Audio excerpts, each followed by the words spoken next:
most of you probably won't have heard about what common humanity training is. And put simply, it's a pro-social approach in terms of how a healthcare worker may view the other, and looking at another person just at the level of basic shared humanity. Everyone wishes to be happy. No one wants to be sick or suffering. You're hearing the term a little bit more now since COVID. And it's really looking at the perspective taking.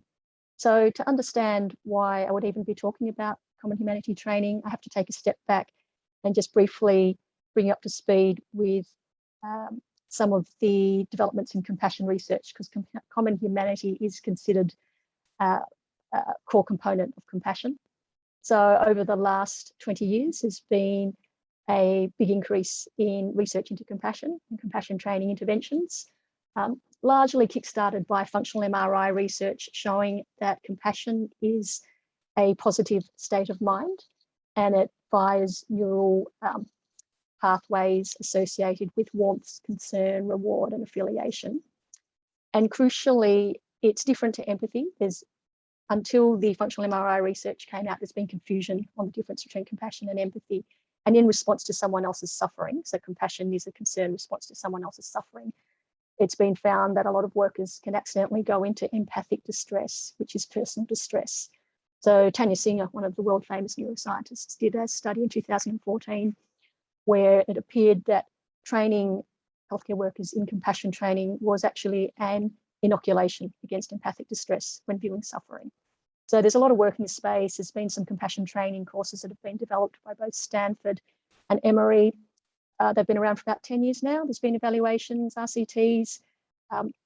This area is still in its infancy, and it's unclear what the core mechanisms are of compassionate response. As we know, compassion in virtually every hospital is one of its core values. I'm a research fellow and a senior clinician social worker at Epworth Healthcare in Melbourne, and this was their 2019 annual report. So just, fundamental, the core of what we do is compassion. So one of the reasons I think why the compassion training is really taking off is just this understanding so central to healthcare. And now we know it's not just the patient who can benefit, it's very important for the well-being of the worker. So the research was what I did in my PhD, which was completed and published in 2019. But we basically just pulled out this mechanism of common humanity and showed common humanity scenarios to two different groups of healthcare workers.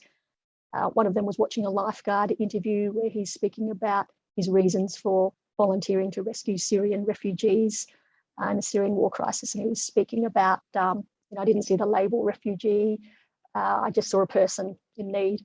And then another one was a publicly available Danish TV2 ad, All That We Share, where it initially shows people in different group categories.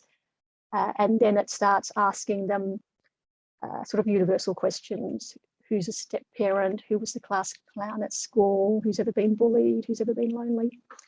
And then the groups tend to quickly dissolve when people realise their commonalities.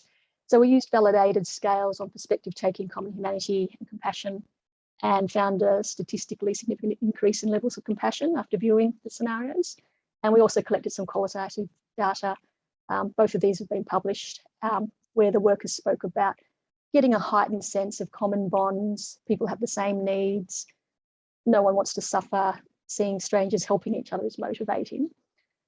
So yeah, the whole area of compassion research is really taking off, and also common humanity. So just commenting that at Monash, it was announced this year, Monash Uni was given $12 million to set up a new Centre for Consciousness and Contemplative Studies. And it's an interdisciplinary world-first collaboration between philosophy, neuroscience, medicine, education, interfaith. And its core aim is looking at heightening common humanity. So we're doing a lot of, there's lots of opportunities here, but we're doing a lot of interesting work in this space.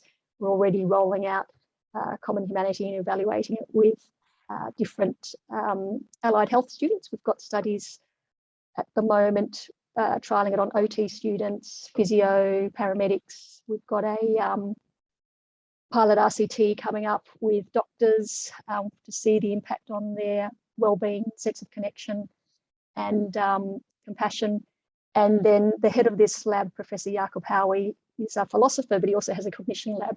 So we're also moving to the space of doing some functional MRI research where we want to have a look at the impact of a common humanity induction on respondents' neural responses to out-group members, because fundamentally this is about a common humanity collapses down the in-group, out-group. Everyone becomes the in-group. It's a very inclusive approach. And I think I'll stop there. So thanks, everyone.